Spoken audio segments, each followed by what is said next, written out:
نحمده ونصلي على رسوله الكريم اما بعد فاعوذ بالله من الشيطان الرجيم بسم الله الرحمن الرحيم رب اشرح لي صدري ويسر لي امري واحلل عقدة من لساني يفقهوا قولي۔ آج میں آپ کے سامنے برکت کے بارے میں کچھ بات کروں گی۔ ہم سب اپنی زندگی میں یہ چاہتے ہیں کہ برکت ہو، ہمارے وقت میں برکت ہو، مال میں برکت ہو، اولاد میں برکت ہو، زندگی اور صحت میں برکت ہو۔ ہم سب یہ چیز چاہتے ہیں، اور برکت کہتے ہیں کسی بھی چیز میں خیر اور بھلائی کا ثابت ہونا، اس چیز میں اضافہ ہونا، کثرت ہونا، اور اس چیز کا خیر کے کاموں میں استعمال ہونا۔ یعنی برکت کا مطلب صرف کثرت نہیں ہوتا کہ کوئی چیز زیادہ ہو جائے، وہ تو ہے ہی، لیکن جب کوئی چیز زیادہ ہونے کے ساتھ ساتھ خیر اور بھلائی کے کام میں استعمال ہوتی ہے تو وہ دراصل برکت ہوتی ہے۔ یہ برکت ہوتی کیسے؟ یعنی کسی بھی چیز کے اندر خیر کہاں سے آتی؟ مثلاً ہماری اولاد، ہمارا گھر، مال، رزق، بچے، یہ اس وقت ہوتی ہے جب انسان کے اندر ایمان اور تقویٰ ہوتا ہے۔ کسی گھر کے رہنے والوں کے اندر جب ایمان ہوتا ہے، اللہ کا ڈر ہوتا ہے، تو ان کے گھر میں برکت ہوتی ہے، تھوڑا رزق بھی بہت ہو جاتا ہے۔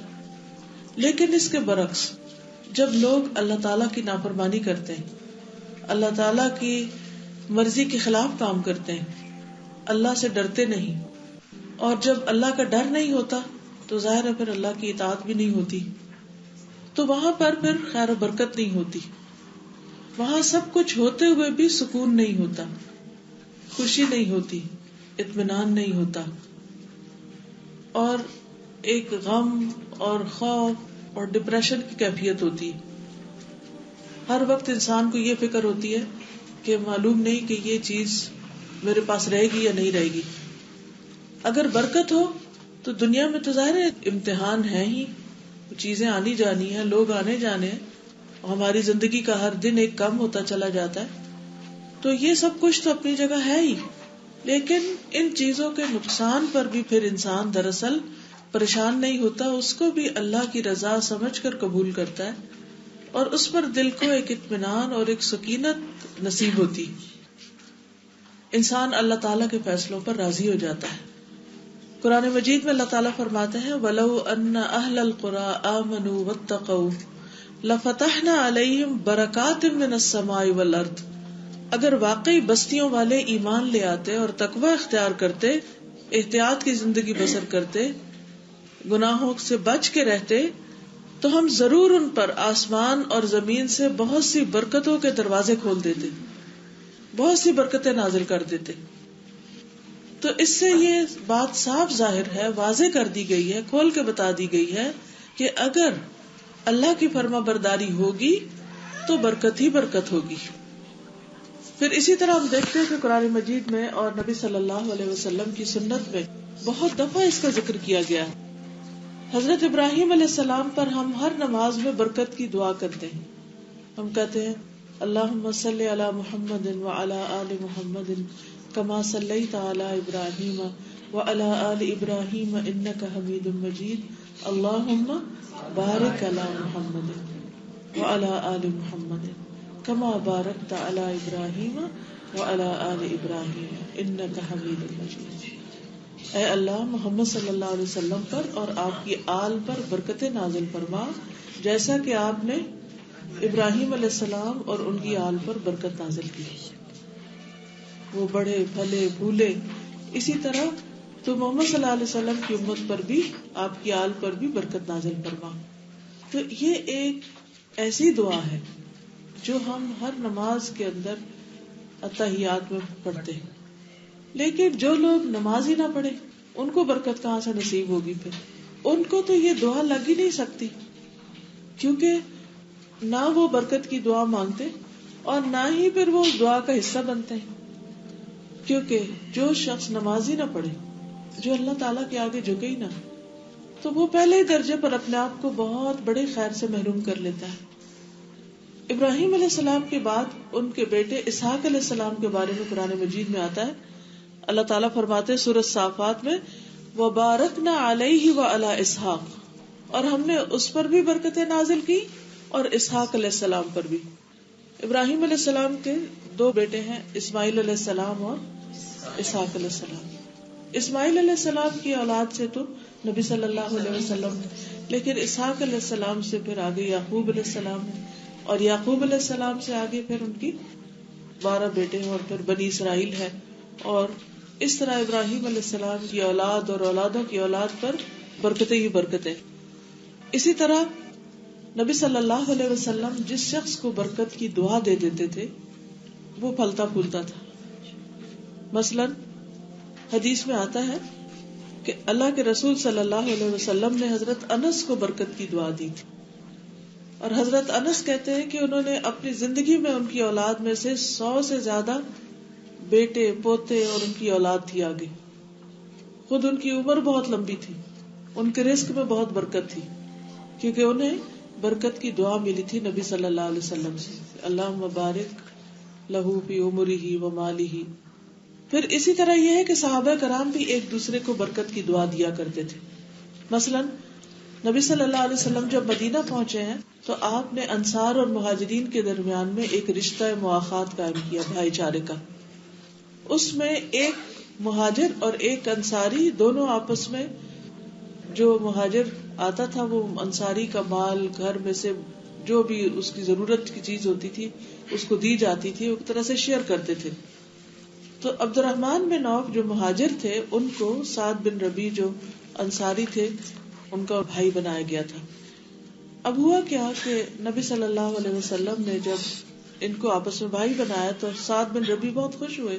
انہوں نے عبد الرحمن بن عوف کو اپنا آدھا مال اور اپنا باغ اور باقی چیزوں کے علاوہ یہ کہا کہ میری 2 بیویاں ہیں، تم جس سے شادی کرنا چاہتے ہو میں اس کو طلاق دے دیتا ہوں اور پھر تم اس سے شادی کر لینا. لیکن عبد الرحمن بن عوف تو اللہ کے لیے مدینہ میں آئے تھے اور دنیا کے مال و متاع کے لیے نہیں آئے تھے. تو انہوں نے دعا دی اور کہا کہ اللہ تعالیٰ تمہیں برکتیں عطا کرے، بارک اللہ لک فی اہلک و مالک، اللہ تمہارے گھر والوں میں تمہارے مال میں برکت دے. دلونی علی السوق، مجھے بازار کا راستہ دکھاؤ، میں خود جا کے کام کاج کروں گا. اور پھر انہوں نے تجارت شروع کر دی اور ان کی تجارت میں اتنی برکت ہوئی کہ کچھ عرصے کے بعد جب انہوں نے شادی کی تو اپنی بیوی کو سونے کی گٹھلی جو تھی وہ مہر کے طور پر دی. پھر اسی طرح عیسیٰ علیہ السلام نے اپنے بارے میں کہا تھا کہ وجعلنی مبارکا اینما کنت، کہ اللہ تعالیٰ نے مجھے مبارک بنایا ہے، میں جہاں بھی ہوں، جہاں بھی جاؤں گا وہاں خیر ہی خیر ہوگی. اسی طرح اللہ سبحانہ تعالیٰ جب کسی بندے پر راضی ہوتے ہیں تو اسے نہ صرف اس کے لیے بلکہ اس کے ذریعے اوروں کو بھی خیر اور بھلائی پہنچاتے ہیں. اس کے برعکس کچھ لوگ ایسے ہوتے ہیں کہ وہ جہاں جائیں وہیں پھوٹ فساد فتنہ اور خرابی پیدا ہونی شروع ہو جاتی ہے. تو اللہ تعالیٰ سے اس بات کی دعا کرنی چاہیے کہ اللہ تعالیٰ ہمیں بھی اسی طرح بابرکت بنا دے جس طرح عیسیٰ علیہ السلام کو بابرکت بنایا، جس طرح اسحاق علیہ السلام کو، جس طرح ابراہیم علیہ السلام کو اور باقی اپنے نیک بندوں کو. آمین. پھر اسی طرح قرآن مجید جو ہے یہ ایک بابرکت کتاب ہے. اللہ تعالیٰ قرآن پاک میں فرماتے ہیں وَهَذَا كِتَابٌ أَنزَلْنَاهُ مُبَارَكٌ، اور یہ کتاب جو ہم نے نازل کی ہے یہ بہت بابرکت کتاب ہے، مبارک کتاب ہے. یعنی جہاں بھی یہ پڑھی جائے گی، جو بھی اس پر عمل کرے گا، جو بھی اس کے ساتھ اپنا تعلق قائم کرے گا، وہاں خیر و برکت اور بھلائی ہوگی. عام طور پر لوگ کہتے ہیں ہمارے پاس ٹائم نہیں، ہمارے پاس وقت نہیں، اس لیے ہم قرآن مجید نہیں پڑھ سکتے. اور ان کو پتہ بھی ہوتا ہے کہ وہ ٹھیک نہیں پڑھ رہے، ان کو تجوید ٹھیک کرنی چاہیے، ان کو ترجمہ نہیں آتا، مطلب نہیں آتا، ان کو وقت نکالنا چاہیے. لیکن وہ ہر وقت یہی کہتے ہیں کہ ہمارے پاس ٹائم نہیں ہے. کبھی انہوں نے یہ بات سوچی کہ جو لوگ پڑھتے ہیں ان کے پاس ٹائم کہاں سے آتا ہے؟ وہ بھی تو انسان ہیں، ان کے بھی بہت کام کاج ہوتے ہیں، ان کا بھی گھر بار اولاد بچے سب کچھ. کوئی ایسا تو نہیں کہ ان کی ہر چیز جو ہے وہ ختم ہو گئی اور وہ انہوں نے صرف یہی کام کرنا ہے. سب کچھ ہوتا ہے لیکن ان کے وقت میں برکت ہو جاتی، ان کے مال میں برکت ہو جاتی، ان کے گھر میں برکت ہو جاتی. بہت سی بیماریوں سے محفوظ ہو جاتے ہیں, بہت سے حادثات سے محفوظ ہو جاتے ہیں جو ہمارا وقت کھا جاتے ہیں, یا بہت سی چیزیں ایسی کہ جو ہمیں اپنے اندر اس طرح مشغول کر لیتی ہیں کہ جس سے ہمیں پتہ ہی نہیں چلتا کہ ہم نے کیا کرنا اور کیا نہیں. تو اس لیے انسان کو ہمیشہ اس کتاب کے ساتھ تعلق قائم کر کے رکھنا چاہیے, چاہے اس کو زبانی یاد کرے, چاہے اس کو صحیح طور پر پڑھنے کی پریکٹس کرے, چاہے اس کو سمجھے, چاہے گھر میں اس کی تلاوت کرے, چاہے گھر میں اس کو لگائیں. جی استاذہ, جب میں یہاں پہ آئی تو میں ایز لسنر آئی تھی اور میں صرف ترجمہ کرتی تھی, اور میں تقریباً 5 گھنٹے میں صرف ترجمہ ہی کر پاتی تھی. پھر مجھے لگا کہ نہیں, یہ پارٹ ٹائم نہیں چلے گا, نہ میں ادھر کی نہ میں ادھر کی. پھر میں نے پورا اس کو جوائن کر لیا اور پھر وہ پورا ہونا شروع ہو گیا. مشکل ہوئی, لیکن اس کے بعد جب جینا مرنا شروع کیا اور میں نے خود کو مزید آرگنائز کرنا شروع کیا تو وہ بھی ہو گیا. پھر مین وائل میری جو ملازمہ ہے وہ چلی گئی, اب وہ گھر بھی میرے ذمہ آ گیا, میں نے اس کو بھی کر لیا الحمدللہ. پھر میں نے اپنی بیٹی کا ہوم ورک اپنے ہسبینڈ کو کے ذمہ لگایا ہوا تھا, لیکن اس کے مارکس بالکل اچھے نہیں آئے تو میں نے اس کو بھی لے لیا. اور اب میں آج کل ساتھ ساتھ جو کمپیوٹر ورک میں بہت کرتی تھی وہ میں نے چھوڑا ہوا تھا, اور اب میں ساتھ وہ بھی کر رہی ہوتی ہوں. ترجمہ کو ڈیفیکلٹ ورڈ میننگز میں کنورٹ کر لیا. اللہ سبحانہ تعالیٰ نے اس قدر برکت پیدا کر دی میرے وقت میں کہ میں اب سوچتی ہوں کہ مجھے اگر اور بھی کچھ دیا جائے گا تو میں انشاءاللہ اس کو بھی کر پاؤں گی. السلام علیکم.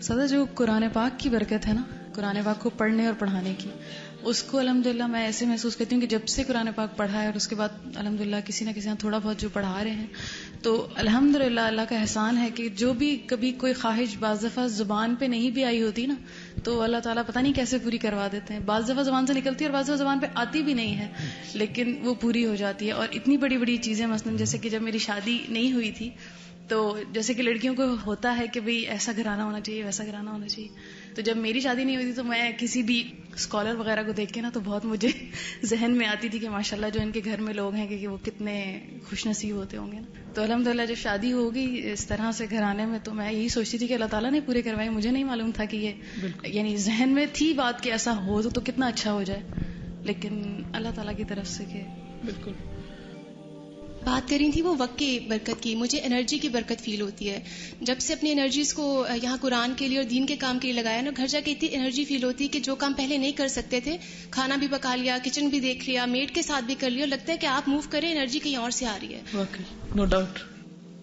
اب آپ دیکھیں بہت سے لوگوں کو یہ شکایت ہوتی ہے کہ ہمیں نظر لگ گئی ہے, ہمیں جادو ہو گیا ہے, ہمارے اوپر کسی نے کچھ کر دیا ہے وغیرہ وغیرہ. ہر دوسرا بندہ اس کی شکایت کرتا ہوا ملتا ہے.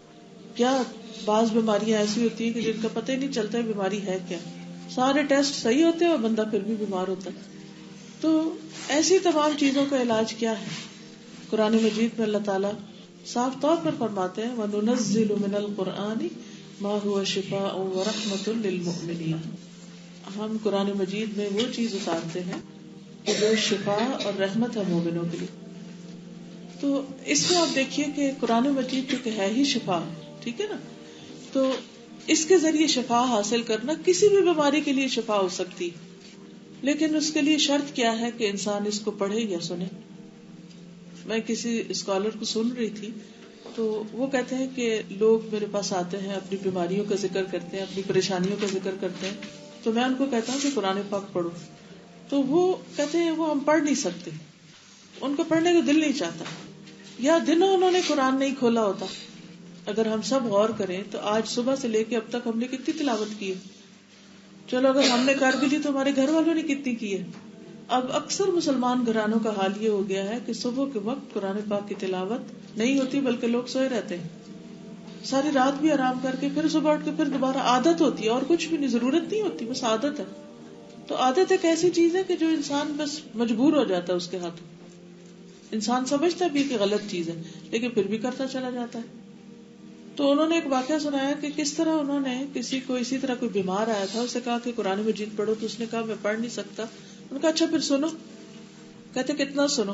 میں نے کہا کہ تم نے صبح سے لے کر شام تک, رات تک سننا ہے. یہ تو بڑا مشکل ہے. انہوں نے کہا یا پھر ٹھیک ہو جاؤ تو یا پھر یہ مشکل برداشت کرو, یا یہ مشکل یا وہ مشکل. تو کہتے ہیں کہ بہرحال اس نے سننا شروع کیا اور کہا کہ دوپہر کو کھانے کے وقت اور پھر اس کے بعد قیلولہ ضرور کرنا, کیونکہ شیطان قیلولہ نہیں کرتا. تو تم قیلولہ کر لینا اور پھر دوبارہ سننا اور پھر سننا اور پھر سننا. کہتے کہ اس نے اسی طرح کیا اور ہوا یہ کہ اس کو متلی سی ہونے لگ گئی, سنتے سنتے سنتے متلی سی ہونے لگ گئی, اور جب اس نے وامٹ کیا تو اس کے اندر سے ایک چھوٹا سا پتھر اور پھر بالوں کے کچھ ٹکڑے ایسے گرے لگی ہوئی بالوں کی, اور اسی طرح کچھ اور چیزیں جو تھی وہ اندر سے نکلی, اور اس کی طبیعت کچھ ہلکی ہونی شروع ہوئی. اور پھر اس کے بعد اگلے دن پھر اس نے سنا, پھر اسی طرح اس نے وامٹ کیا, پھر اسی طرح. اس کے بعد یہ کہ بالکل وہ ٹھیک ہو گیا بندہ. اب یہ ہوتا ہے کہ بعض اوقات ہم جب بیمار ہوتے ہیں تو ہم قرآن بھی چھوڑ دیتے ہیں, ذکر بھی چھوڑ دیتے ہیں, اور ڈپریشن میں چلے جاتے ہیں اور سب چیزیں, اور پھر ہم کہتے ہیں کوئی ہمارے لیے پڑھ دے. اب کون اتنا فارغ ہو سارا دن ہمارے لیے پڑھے؟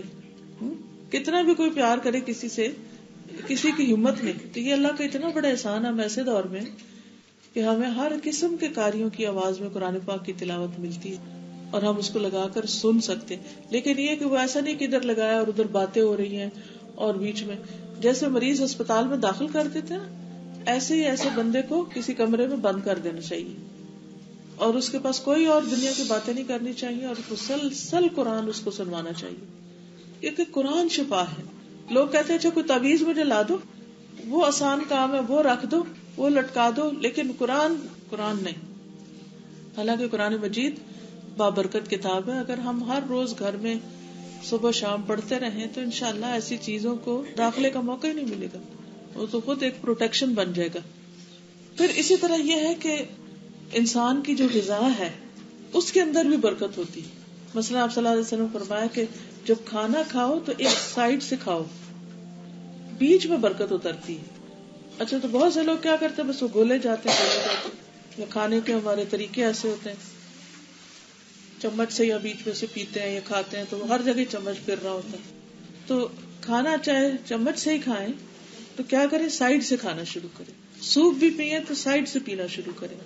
تو اس سے کیا ہوگا کہ اگر وہ آپ سائڈ سے بھی کھائیں گے نا, جب یعنی سوپ بھی پی رہے ہیں تو اسے سائڈ سے لیتے لیتے لیتے تو انشاءاللہ تعالی جب اینڈ ہوگا تو آپ کو پیٹ بھرا ہوا ہوگا, یعنی آپ کو ایک سیٹسفیکشن کی فیلنگ ہوگی.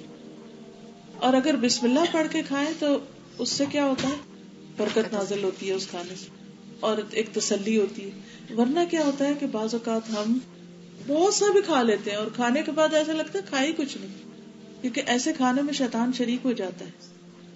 اسی طرح پھل بھی صحیح مسلم میں آتا ہے, حضرت ابو ہریرہ سے مروی ہے, جب لوگ نیا پھل دیکھتے تو اسے نبی صلی اللہ علیہ وسلم کے پاس لے کر آتے, آپ اسے پکڑتے اور دعا فرماتے, یعنی پہلے خود ہی کھانے نہیں بیٹھ جاتے تھے بلکہ ایک طرح سے دعا کرتے تھے.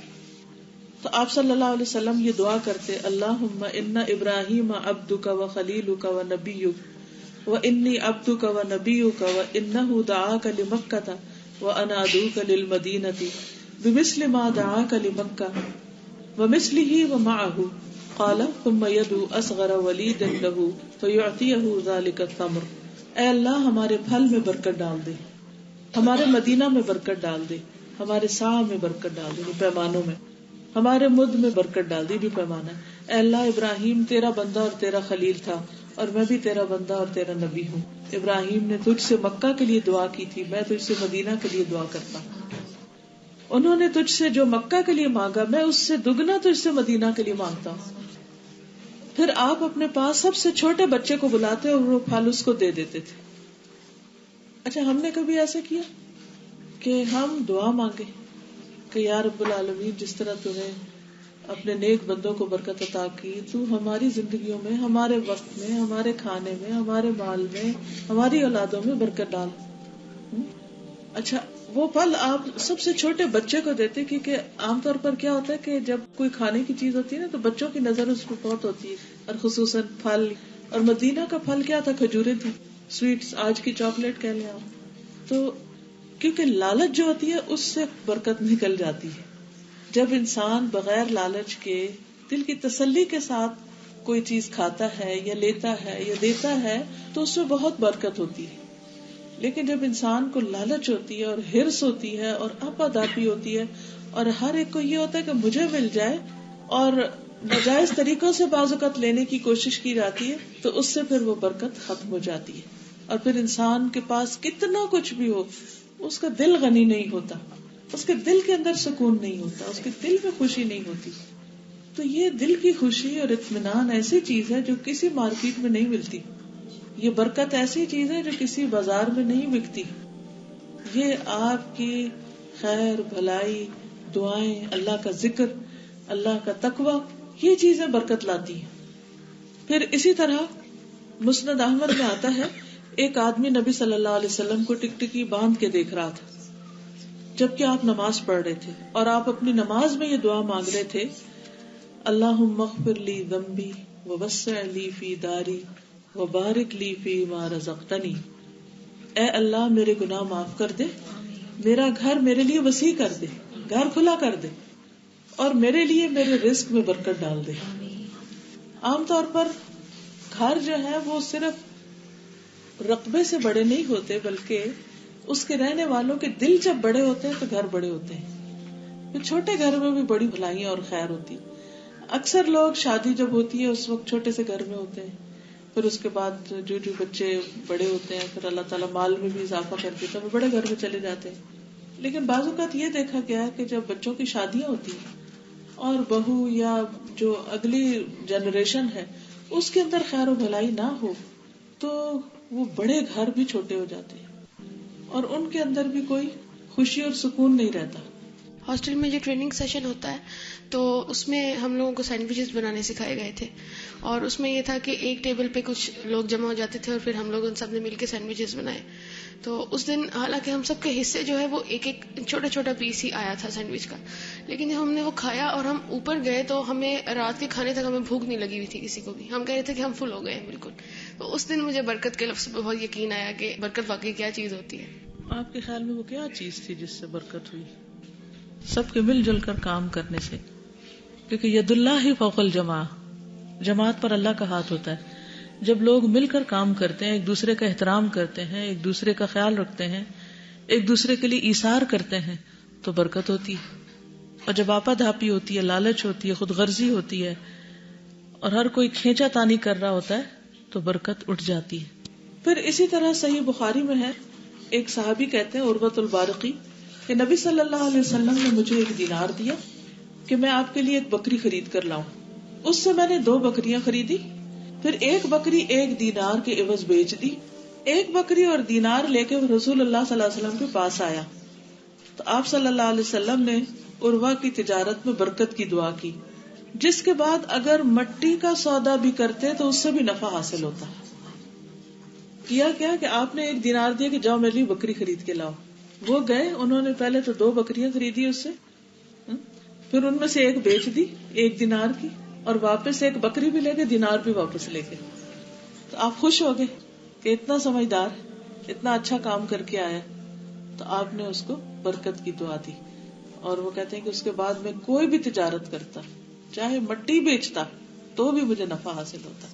تو اس سے ایک بات یہ بھی پتہ چلتی ہے کہ وہ جو پیسے لے کر گئے تھے وہ نبی صلی اللہ علیہ وسلم کے پیسے تھے، اس پیسے میں بھی برکت تھی. اور پھر انہوں نے اس کو ضائع نہیں کر دیا کہ اچھا چلو ٹھیک ہے لینی ہے نا، کوئی سستی کے مارے کوئی بھی چیز پکڑ کے لے دی.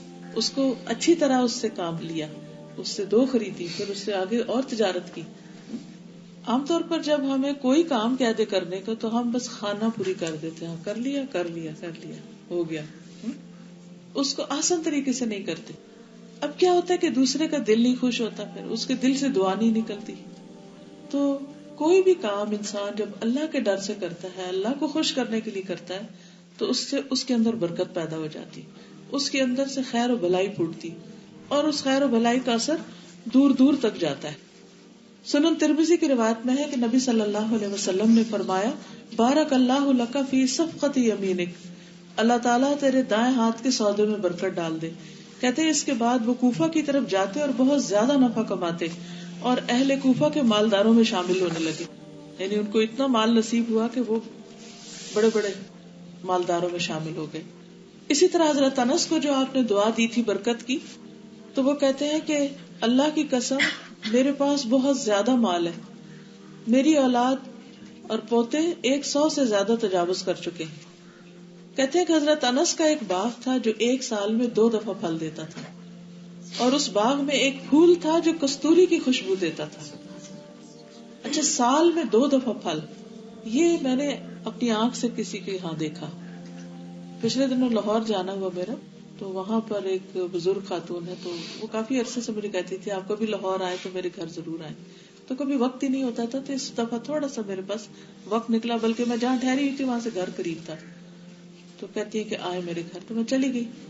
اچھا، جب میں گئی تو وہ اپنی روٹین بتانے لگی کہ کس طرح میں صبح گرمی اور سردی 3 بجے اٹھ جاتی ہوں، اور پھر میں تہجد پڑھتی ہوں، قرآن مجید پڑھتی ہوں، اور پھر اپنے باغ میں لے گئی، باہر لان تھا ان کا، درخت لگے ہوئے تھے، اور کہتی ہے کہ میں یہاں بیٹھ کر بھی قرآن پڑھتی ہوں.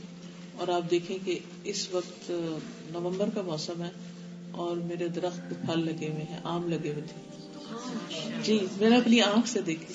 کہتی یہ درخت میرا سال میں 2 دفعہ پھل لاتا ہے، اتنی برکت ہے. اور ہمیں تو یقین نہ آیا کہ واقعی، یعنی اگر میں کہیں سنتی تو شاید اور بات تھی، تو میں نے اپنی آنکھوں سے دیکھا. تو یہ ایک حقیقت ہے کہ کچھ لوگوں کی اللہ تعالیٰ زندگی میں، وقت پہ، ہر چیز میں اتنی برکت دے دیتا ہے. اب آپ دیکھیں کہ رات تو ہمیں بھی اتنی ملی ہے نا، لیکن ہم کو پلان ہی نہیں کرتے کہ اٹھنا بھی ہے. جب اٹھنے کا پلان کریں گے تو سونے کا بھی کریں گے، جب اٹھ بھی جائے تو پھر اٹھ کے کیا کرنا ہے. ایک اور میری بہت ہی قریبی جاننے والی، میری رشتے دار ہے بلکہ، تو ہر جمعے کو قرآن پورا کر لیتی ہوں ماشاءاللہ. تو میں نے ان سے پوچھا کہ یہ کس طرح تمہارے لیے پاسبل ہے، کیسے کرتی ہوں؟ تو کہنے لگی کہ میں ہر روز رات کو 1:30-2 بجے کے قریب اٹھ جاتی ہوں اور میں ایک منزل پڑھ لیتی ہوں. یعنی اس وقت تو پوری منزل نہیں ہوتی، لیکن یہ کہ جو چھٹ جاتا ہے وہ میں دن کو پورا کر لیتی ہوں. کہتی بس میں نے اپنے ساتھ باندھا ہوا ہے کہ میں نے 7ویں دن قرآن ختم کرنا ہے. اور صحابہ کرام کی اکثریت یہی کرتی تھی کہ روز منزل قرآن پڑھتی تھی. ہم لوگوں سے سپارہ پڑھنا مشکل ہے. تو ان لوگوں کی زندگی میں، یعنی یہ پچھلے دور کی بات ہے، میں آج کے دور کی بھی بات کر رہی ہوں کہ ایسے لوگ بھی موجود ہیں جو اب بھی ایسے کام کرتے. دیکھیں ہمارے ملک میں جہاں ایک طرف بہت خرابیاں ہیں، وہاں دوسری طرف ایسے لوگ بھی موجود ہیں جن کی وجہ سے اللہ سبحانہ و تعالیٰ پھر بہت سے عذاب اور بہت سی مشکلات جو ہے وہ ٹالے رکھتے ہیں. تو ہم سب کو بھی اپنے وقت اور اپنی زندگی کی قدر کرنی چاہیے. یہ کمائی کے دن ہے، دنیا کام کی جگہ ہے، جنت آرام کی جگہ ہے. اگر ہم دنیا میں آرام کرتے رہے تو وہاں کیا بنے گا پھر. اس لیے بہت ضروری ہے کہ ہم اپنے اوقات کی پلاننگ کریں، فضول باتوں میں وقت کم ضائع کریں، ادھر ادھر لوگوں کے کاموں میں مت انٹرفیئر کیا کریں. اوروں کی زندگیوں میں دلچسپی لینے کی بجائے کہ وہ کیا کھا رہا ہے اور کیا پکا رہا ہے اور کہاں سے آ رہا ہے اور کدھر جا رہا ہے، اپنے اوپر زیادہ غور کریں کہ میں نے کیا کرنا ہے، میرا دن کس طرح گزرتا ہے، کون کون سے اچھے کام کرتے ہوئے اور کون کون سی خیر و بھلائی کی باتیں. کیونکہ انسان جس حال میں فوت ہوگا اسی حال میں اٹھے گا. اگر ہمارے دل پریشان ہیں اور ہم ایک فضول قسم کی باتیں سوچتے ہوئے دنیا سے جاتے ہیں تو اسی حال میں اٹھے. وہ دل تو وہیں پر ہی پیک ہو جاتا ہے نا، جیسے جس حال میں اس کو چھوڑا. موت کا تو کوئی پتہ نہیں، کسی وقت بھی آ جائے. تو اس لیے بہت ضروری ہے کہ ہم سب اپنے وقت میں خیر کے کام کریں. اور یہ خیر کا ہونا ہی دراصل برکت ہوتا ہے کہ شخص کی زندگی بابرکت ہے. جس طرح نبی صلی اللہ علیہ وسلم یتیم تھے اور ابو طالب اور ان کے گھر والوں نے ان کی پرورش کی، تو یہ چیز میں نے بہت نوٹ کیا کہ جب خاندان میں اگر کوئی یتیم ہو، جو خاندان کے گھرانے اس کی سپورٹ کر رہے ہیں، اللہ تعالیٰ ان کو واقعی بہت زیادہ برکت دیتا ہے. بالکل بالکل صحیح. اسی طرح بہت دفعہ زندگی میں بچپن سے اب تک یہ مشاہدے میں آیا ہے کہ جو حلال مال سے جو بھی چیز خریدی ہوتی ہے نا، وہ ہمیشہ باقی رہتی ہے اور کافی ہو جاتی ہے. لیکن جب بھی کوئی بھی حرام طریقے سے یا وہ کی ہوتی نا، تو وہ پھر کسی نہ کسی طریقے سے ضائع ہو جاتی ہے. جی ہاں، یہ بات درست ہے کہ جو رزق حلال کا ہوتا ہے وہ تھوڑا بھی ہوتا ہے تو اس میں برکت ہوتی ہے، اور گھر کے اندر ایک اطمینان اور ایک خوشی ہوتی، ایک فقر و فاقہ کا خوف نہیں ہوتا. لیکن حرام کما کر کتنا بھی انسان کے پاس اکٹھا ہو جائے تو اس کو وہ اطمینان نصیب نہیں ہوتا. پھر اسی طرح صائب بن یزید تھے، 94 سال کی عمر میں بہت زیادہ صحت مند اور قوت والے تھے.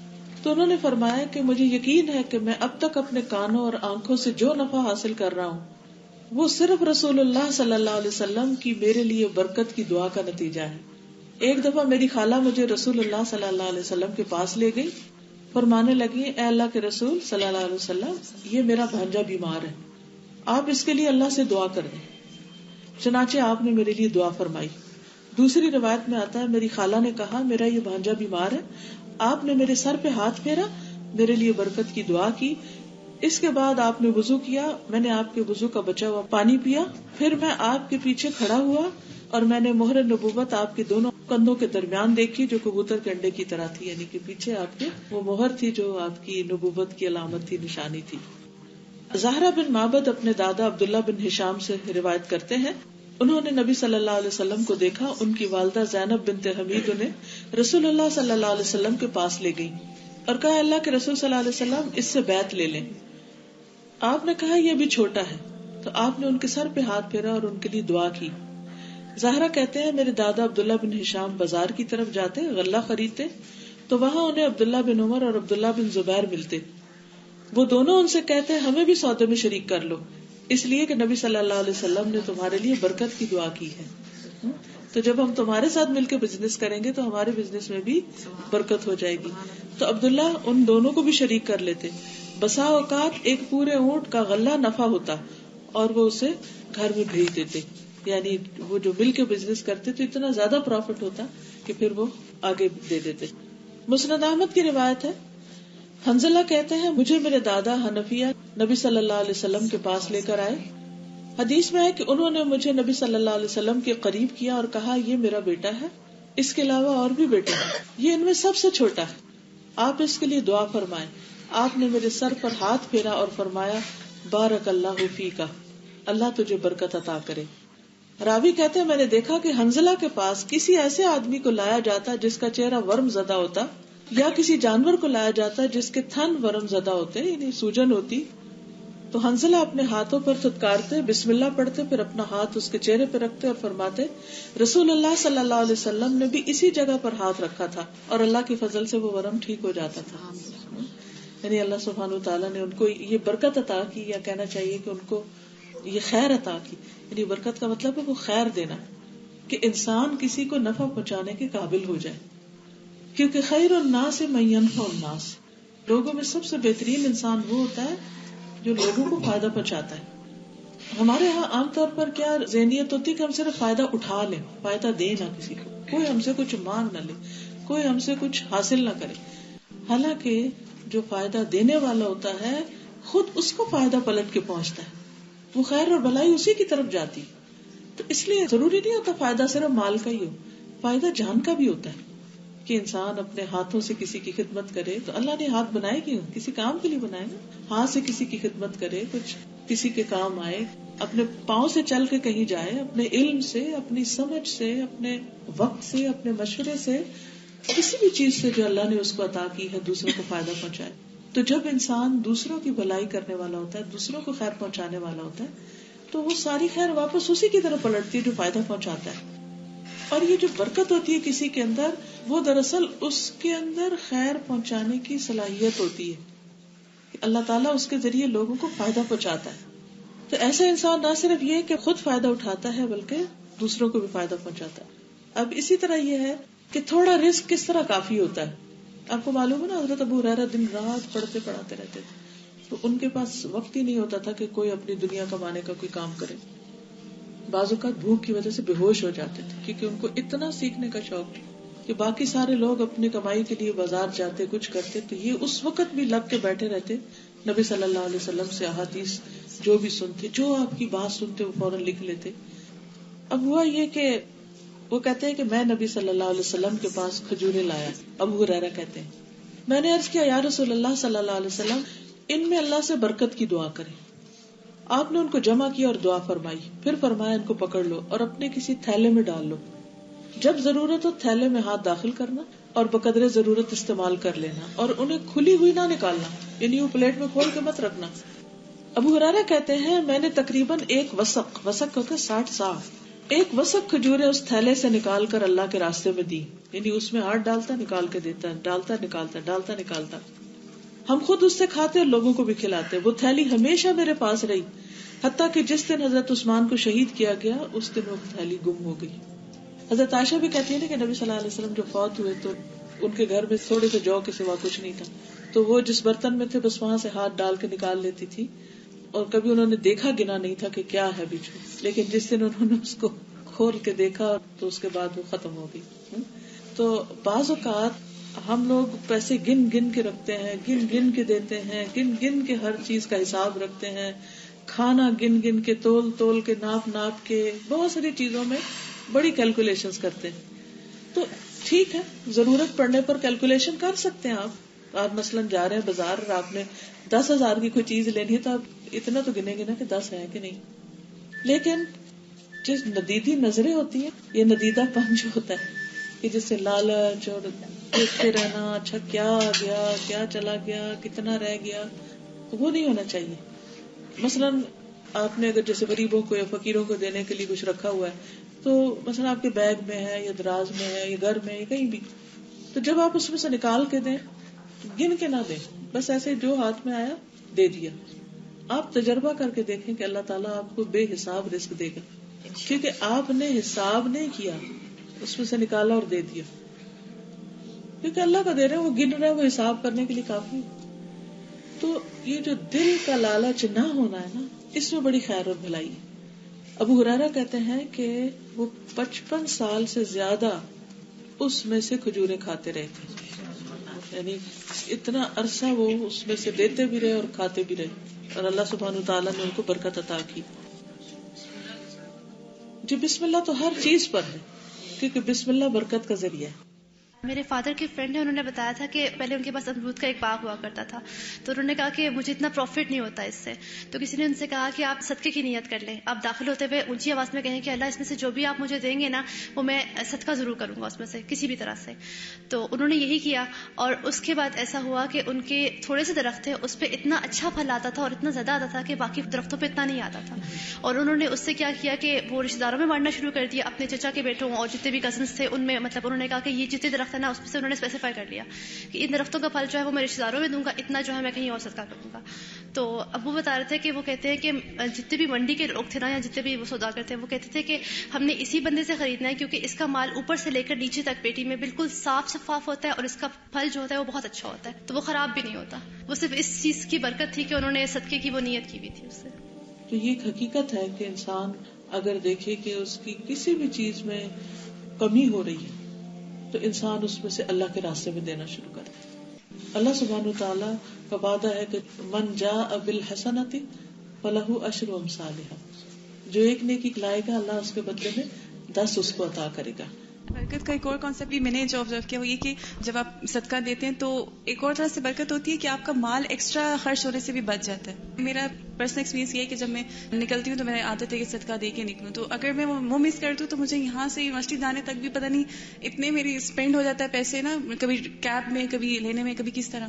تو وہ مجھے اس ٹائم پھر کلک ہوتا ہے کہ میں ضائع ہونے سے بچ جاتا ہے جب بھی میں صدقہ کرتی ہوں. جب نا میں فیل کرتی تھی اپنے پیسے گنتی نہیں تھی، تو جب اپنا پرس فیل کرتی تھی کہ ہلکا ہو رہا ہے منتھ کے اینڈ میں، تو میں کیا کرتی تھی اس میں سے روز صدقہ نکالنا شروع کر دیتی تھی. اور الحمدللہ میں نے اس چیز کو فیل کیا کہ مہینہ ختم ہو جاتا تھا میرا پرس خالی نہیں ہوتا. الحمدللہ بالکل، کیونکہ اللہ تعالیٰ پھر اپنی رحمت سے بہت سی ایسی چیزوں سے بھی بچا لیتا ہے کہ جہاں انسان کا جمع پونجی ساری ختم ہو جاتی ہے بعض اوقات.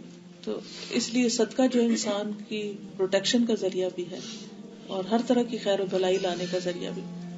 پھر اسی طرح جب ایک غزوہ کے موقع پر کھانے کو کچھ نہیں تھا تو لوگوں نے کہا کہ اونٹ ذبح کرتے ہیں، تو حضرت عمر نے منع کیا کہ اونٹ ذبح کر دیے تو سواریوں کا کیا ہوگا، سواریاں نہیں رہیں گی. تو اس پر پھر آپ نے فرمایا کہ سارے لوگ اپنے پاس جو کچھ ہے وہ اکٹھا کریں ایک جگہ. سب کے پاس جو کچھ تھا وہ سب ایک جگہ اکٹھا کیا گیا اور پھر سب کو تقسیم کیا گیا اس میں سے، اور ہر ایک اپنے اپنے تھیلے بھر کے لے جا رہا تھا اور سب کے لیے وہ کھانا کافی ہو گیا. کیونکہ اکٹھے ہو کے کھانے میں، اکٹھا کرنے میں، اس میں بھی برکت ہوتی ہے. اسی طرح ایک موقع پر نبی صلی اللہ علیہ وسلم کے پانی تھوڑا تھا وضو کا، تو آپ نے اس میں ہاتھ ڈالا تو اس میں سے بے شمار لوگوں نے وضو کیا، اور صحابی کہتے ہم نے دیکھا کہ جیسے نبی صلی اللہ علیہ وسلم کی انگلیوں سے پانی نکل رہا ہو، یعنی اس طرح کی برکت محسوس ہو رہی تھی. اسی طرح یہ ہے کہ بعض اوقات کچھ کام ایسے بھی ہوتے ہیں کہ جن سے برکت زیادہ ہوتی ہے. اس میں سب سے پہلا تو یہ تقویٰ جو میں نے بتایا کہ اللہ کا ڈر ہو، انسان ہر کام اللہ کے لیے کرے. دوسرا یہ ہے کہ دعا ہو، خاص طور پر برکت کی بھی اور ویسے بھی دعا. پھر جیسے حضرت انس کو دعا دی، حضرت عروہ کو آپ صلی اللہ علیہ وسلم نے دعا دی. پھر اسی طرح یہ ہے کہ دعا کے علاوہ صدقہ خیرات کی جو جیسے ہم نے بات کی کہ دینے سے انسان کا مال بڑھتا ہے اور مال میں برکت آتی ہے. ایک حدیث میں آتا ہے، حکیم بن حزام کہتے ہیں میں نے رسول اللہ صلی اللہ علیہ وسلم سے سوال کیا، آپ نے مجھے دے دیا. میں نے پھر مانگا، آپ نے مجھے پھر دے دیا. میں نے پھر مانگا تو آپ نے فرمایا اے حکیم، یہ مال سرسبز اور میٹھا ہے، جو اسے نفس کی سخاوت کے ساتھ لیتا ہے اس کے لیے اس میں برکت ڈال دی جاتی، اور جو اسے لالچ کے ساتھ حاصل کرتا ہے اس کے لیے اس میں برکت نہیں ہوتی. وہ اس آدمی کی طرح ہے جو کھاتا ہے لیکن اس کا پیٹ نہیں بھرتا. پھر اسی طرح حدیث میں آتا ہے کہ صدقہ دینے سے مال کم نہیں ہوتا. ہر روز 2 فرشتے اترتے ہیں جو دعا کرتے ہیں کہ اللہ دینے والے کو اور دے اور روکنے والے کا پہلا بھی ضائع کر دے. پھر اسی طرح قرآن مجید میں آتا ہے کہ ما انفقتم من شیء فهو یخلفہ وہو خیر الرازقین، کہ جو کچھ تم خرچ کرو گے اللہ اس کی جگہ اور دے دے گا اور وہ بہترین رازق ہے. پھر اسی طرح ابو طلحہ رضی اللہ تعالیٰ عنہ کے باغ تھے مدینہ میں اور انہوں نے اس کو اللہ کے راستے میں خرچ کر دیا، حالانکہ وہ باغ جو تھے وہ ان کے پسندیدہ ترین باغ تھے. اور یہ اس آیت کے بعد جب اللہ تعالیٰ نے یہ آیت نازل کی لن تنالوا البر حتی تنفقوا مما تحبون، اپنی محبوب ترین چیز جو ہے وہ بھی اللہ کے لیے خرچ کرنی چاہیے. پھر کاروبار میں جب سچ بولا جاتا ہے تو اس میں برکت ہوتی ہے، جھوٹ کاروبار کی برکت کو ختم کر دیتا ہے. اسی طرح صبح کے وقت میں برکت ہے. نبی صلی اللہ علیہ وسلم نے اپنی امت کی صبح میں برکت کی دعا کی، اللہ مبارک لی امتی فی بکورہا. پھر اسی طرح کھانے کے وقت جب انسان سنت کے مطابق کھانا کھاتا ہے تو اس میں بھی برکت ہوتی، جیسے برتن کو چاٹ لینا، انگلیوں کو چاٹ لینا. پھر اسی طرح استخارہ کرنا، کہ جب انسان کوئی بڑا فیصلہ کرنے لگتا ہے اور اس وقت وہ نفل پڑھ کے دعا کرتا ہے کہ اللہ تعالیٰ اگر یہ کام اچھا ہے تو میرے لیے اس میں برکت ڈال دے اور اس کو آسان کر دے، اور اگر اچھا نہیں تو مجھے اس سے پھیر دے اور اسے مجھ سے پھیر دے. تو اللہ تعالیٰ اس میں اگر وہ کام اس شخص کے حق میں اچھا ہو تو اس میں برکت ڈال دیتے ہیں، ورنہ وہ ختم ہو جاتا ہے. اسی طرح یہ قناعت، کنٹینٹمنٹ، اللہ کی رحمت اور اللہ پر توکل کر کے انتظار کرنا. کیونکہ بعض اوقات ایسا ہوتا ہے نا کہ انسان حریص ہو کے لالچی ہو کے جلد بازی کرتا ہے، وہ جو مرغی سونے کا انڈا دیتی ہے وہ اس کو ذبح کر ڈالتا ہے، تو اس سے بھی بعض اوقات خرابیاں، جلد بازی چیزوں کو خراب کر دیتی. تو برکت کے لیے کیا کرنا چاہیے کہ انسان کو فیئر ڈیلنگ کرنی چاہیے، صبر سے کام لینا چاہیے، انتظار سے کام لینا چاہیے. کچھ چیزیں ایسی ہیں جو برکت روک دیتی ہیں، جس میں اللہ کی نافرمانی اور گناہوں کے کام ہے. پھر اسی طرح قطع رحمی ہے، اس قوم پر، اس گھر پر برکت نازل نہیں ہوتی جو اپنے رشتوں کو کاٹ دیتے، جو رشتوں کا لحاظ نہیں کرتے. پھر اسی طرح جو والدین کے ساتھ اچھا سلوک نہیں کرتے. پھر جو جھوٹی قسمیں کھائیں سودا کرتے وقت، اس میں برکت نہیں ہوتی. پھر اسی طرح نکمی چیزوں کا صدقہ، ردی مال اللہ کے راستے میں دینا، اس سے پھر نہیں مال آگے بڑھتا. پھر اسی طرح بلا وجہ بلا ضرورت اپنی زمین بیچ دینا. حدیث میں آتا ہے جو شخص گھر یا غیر منقولہ جائیداد، پلاٹ وغیرہ کو بیچ دے اور اس کی قیمت اس جیسی جگہ پر خرچ نہ کرے تو وہ اس لائق ہے کہ اس میں برکت نہ ہو. یعنی مثلا ایک آپ کا گھر تھا اور آپ نے اسے بیچ کے پیسہ بینک میں ڈال دیا، بینک میں رکھ دیا، یا دوبارہ نہیں انویسٹ کیا تو بھی برکت نہیں ہوتی. یعنی اگر آپ نے کوئی ایسی چیز بیچی ہے تو پھر کیا کریں، اس طرح کی کوئی اور چیز خریدیں، یعنی بزنس کریں یا پھر اس پیسے کو کسی بہتر استعمال میں لائیں تاکہ برکت ہو. اسی طرح جب انسان ہیلے بہانوں سے حرام مال کھاتا ہے تو بڑی مجبوری ہے، اس طرح سچ بولنے سے تو بزنس اچھا نہیں ہوگا اور کچھ نہ کچھ تو جھوٹ بولنا ہی پڑتا ہے، کچھ رشوت دینی پڑتی ہے، اس طرح کی چیزیں. ٹھیک ہے ہمارے معاشرے میں بہت خرابیاں ہیں، لیکن پھر بھی انسان چھوٹی چھوٹی باتوں میں اللہ کی نافرمانی شروع کر دے تو اس سے بھی برکت اٹھ جاتی اور خرابیاں پیدا ہو جاتی ہیں. پھر اسی طرح دنیا کی حرص اور طمع رکھنا، مال کی زکوٰۃ ادا نہ کرنا. جس مال کی زکوٰۃ ادا نہیں کی جاتی وہ مال تباہ ہو جاتا ہے، یعنی وہ زکوٰۃ بھی جاتی ہے اور جس مال کے اندر ملاوٹ ہوتی ہے وہ بھی ختم ہو جاتا ہے. اسی طرح ناپ تول میں کمی کرنا جو ہے وہ بھی مال کی برکت کو ختم کر دیتا ہے. پھر اللہ کے دیے ہوئے رزق پہ راضی نہ ہونا، اس سے بھی برکت ختم ہو جاتی. پھر یہ ہے کہ کچھ لوگ بابرکت ہوتے ہیں، کچھ جگہ بابرکت ہوتی ہے. مثلا پیغمبر بابرکت ہوتے ہیں. نوح علیہ السلام کے بارے میں بھی آتا ہے، قرآن مجید میں آتا ہے قیل یا نوح اہبط بسلام منا وبرکات علیک وعلی امم ممن معک، کہ اے نوح آپ اتر جائیے ہماری طرف سے عظیم سلامتی اور بہت سی برکتوں کے ساتھ. آپ دیکھیں اس وقت دنیا ختم ہو گئی تھی, صرف چند وہ لوگ تھے جو اس کشتی میں تھے, یہ چند جانور تھے, لیکن اللہ نے ان میں اتنی برکت ڈالی کہ اب آپ دیکھیں دنیا میں پھر ساری اولاد انہی سے. پھر اسی طرح پہلے ذکر ہوا کہ حضرت عیسیٰ علیہ السلام, حضرت ابراہیم, حضرت اسحاق علیہ السلام پر برکتیں, موسیٰ علیہ السلام, پھر نبی صلی اللہ علیہ وسلم, آپ کے صحابہ کرام, ان میں سے بھی بعض ایسے تھے کہ جن کے ساتھ بہت بہت برکتیں منسوب. پھر اسی طرح قرآن مجید اور جو بھی لوگ دین پر ہوں, نیک کام کریں, ان کے ساتھ بھی اللہ تعالیٰ برکت لگا دیتے ہیں. سورۃ البقرہ کا پڑھنا برکت کا ذریعہ ہے اگر گھر میں یہ پڑھی جائے, اور اس کا چھوڑ دینا حسرت کا ذریعہ ہے. پھر سلام جس گھر میں بہت کیا جائے وہ بابرکت جگہ ہو جاتی ہے, سلام کی کثرت, کیونکہ اس میں ہم کیا کہتے ہیں, السلام علیکم ورحمۃ اللہ وبرکاتہ. ٹھیک ہے نا. حضرت انس فرماتے ہیں کہ رسول اللہ صلی اللہ علیہ وسلم نے مجھ سے کہا, اے میرے بیٹے, جب اپنے گھر میں داخل ہو تو سلام کہہ, تیرے اوپر برکت ہوگی اور تیرے گھر والوں پر بھی برکت ہوگی. اسی طرح ہجامہ جو ہے یہ بھی برکت کا ذریعہ ہے. اچھا آپ دیکھیں ہجامہ جو ہے نا جس میں خون سک کر کے نکالتے ہیں, حالانکہ خون نکالا جا رہا ہوتا ہے. عام طور پر جب آپ خون نکالتے ہیں تو کمزوری ہوتی ہے, لیکن ہجامہ جو ہے وہ برکت کا ذریعہ ہوتا ہے. نبی صلی اللہ علیہ وسلم نے فرمایا 3 چیزوں میں شفا ہے, سینگی لگوانا, شہد پینا اور داغنا, لیکن میں اپنی امت کو داغنے سے منع کرتا ہوں, یعنی جلا کے علاج نہ کیا جائے. ایک اور روایت میں نہار منہ سینگی لگوانا بہت اچھا ہے, یعنی صبح صبح کھائے پیے بغیر. اس میں شفا اور برکت ہے. یہ عقل کو زیادہ کرتی ہے, یاداشت مضبوط کرتی. جو کوئی اللہ کے نام سے سینگی لگانا چاہے وہ جمعرات کے دن لگوائے. جمعہ اور ہفتہ اور اتوار کے دن سینگی لگوانے سے بچو. کپنگ ہوتی ہے نا, اسی طرح پہلے سینگ سے لگاتے تھے, اب تو کپس آ گئے نا. آپ نے کبھی دیکھا یہ جو علاج ہے چائنیز طریقہ علاج ہے, لیکن یہ ہے کہ نبی صلی اللہ علیہ وسلم کے زمانے میں بھی یہ ہوتا تھا. اب چائنا سے ہی کپس بن کے آتے ہیں جس کے پیچھے گن سے اس کے اندر سے پھر اس کو سک کرتے ہیں. الحمدللہ الہدا میں شروع کیا گیا ہے, اور اس میں یہ ہے کہ پہلے اس کو ایک طرح سے ڈی سینسیٹائز کرتے ہیں, پھر اس کے بعد اس کے اندر کٹ لگاتے ہیں چھوٹے چھوٹے, پھر خون نکالتے ہیں, تو وہ جو گندا خون ہوتا ہے وہ باہر آ جاتا ہے. جمعرات کا دن زیادہ بہتر ہے.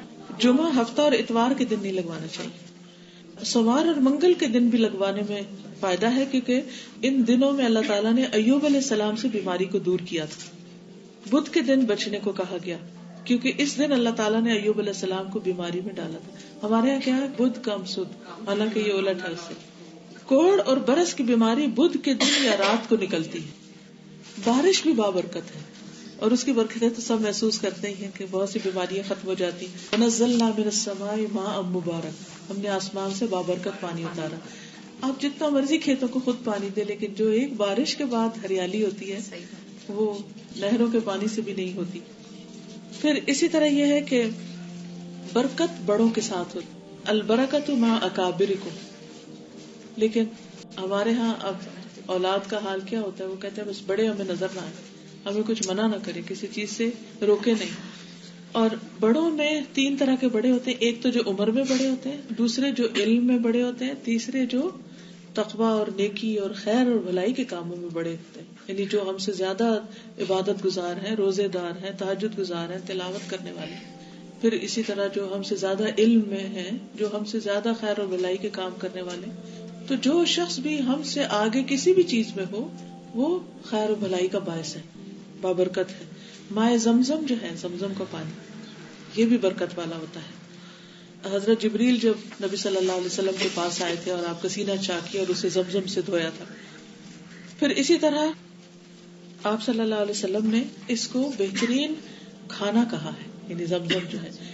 یعنی اگر کسی شخص کے پاس کھانا نہ ہو اور وہ صرف زمزم پیتا رہے تو وہ سروائیو کر سکتا ہے. کیونکہ ابو ذر رضی اللہ تعالیٰ عنہ نے جب مکہ میں اسلام قبول کیا تھا تو وہ مسجد حرام میں 30 دن ٹھہرے تھے, صرف پانی پیا تھا. کتنا برکت والا پانی ہے. حالانکہ خالی پانی پی کے کوئی جی نہیں سکتا, لیکن اس پانی پر وہ, بلکہ وہ کہتے ہیں کہ اس کی وجہ سے میں موٹا تازہ ہو گیا اور میں نے دل میں کبھی بھی بھوک محسوس نہیں کی. یعنی کہ کتنا بابرکت ہے.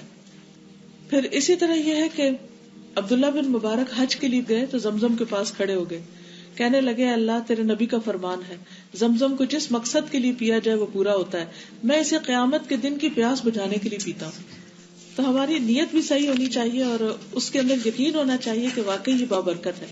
اسی طرح کھجور کا درخت بابرکت ہے. نبی صلی اللہ علیہ وسلم کے پاس صحابہ بیٹھے ہوئے تھے, آپ کے پاس کھجور کا خوشہ لایا گیا. نبی صلی اللہ علیہ وسلم نے فرمایا کون سا درخت ہے جس کی برکت مسلمان کی برکت کی طرح ہے؟ میں نے خیال کیا, عبداللہ بن عمر کہتے میں نے خیال کیا کہ وہ کھجور کا درخت ہے. میرا دل چاہا کہ میں بتا دوں, لیکن میں صحابہ میں سے 10ویں نمبر پہ تھا, سب سے چھوٹا تھا, اس لیے میں خاموش رہا. تو نبی صلی اللہ علیہ وسلم نے فرمایا وہ کھجور ہی کا درخت ہے. تو کھجور جس گھر میں ہو وہاں پر بھوک نہیں ہوتی. اور زیتون کا درخت بھی بابرکت ہے, اور زیتون کا تیل بھی بابرکت ہے.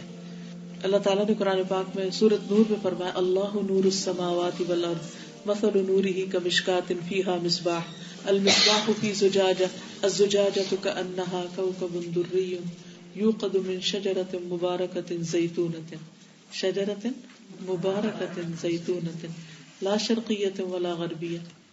اللہ آسمان و زمین کا نور ہے, اس کے نور کی مثال ایک تاک کی طرح ہے جس میں ایک چراغ ہے, وہ چراغ ایک فانوس میں ہے, وہ فانوس گویا چمکتا تارا ہے, وہ چراغ ایک مبارک درخت زیتون سے روشن کیا جاتا ہے جو نہ شرقی ہے نہ غربی.